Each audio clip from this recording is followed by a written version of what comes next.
according to the Office of Neighborhood Services. And we're going to see a number of those neighborhoods today, like South Boston, East Boston, and Charlestown.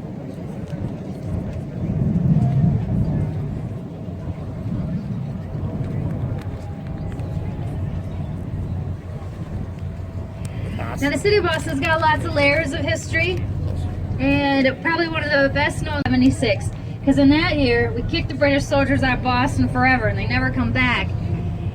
And a lot of those events happened right on the Wall Street Bridge, the building with green glass windows, and that's where the Tea Party happened on December 16th, 1773. It's when 100 colonists jumped on board 3 ships, pitched 342 chests of tea into the harbor, ruining them.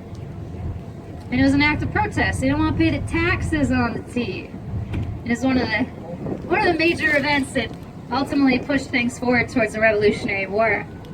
Now, the amazing thing for us is that everything to the left of that bridge was not there when the Tea Party happened. Not just the buildings, but the dirt they're sitting on.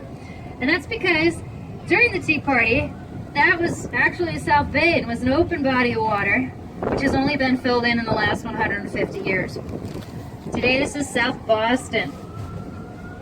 Now, the part of the waterfront that you're looking at is it's called the Seaport District in South Boston.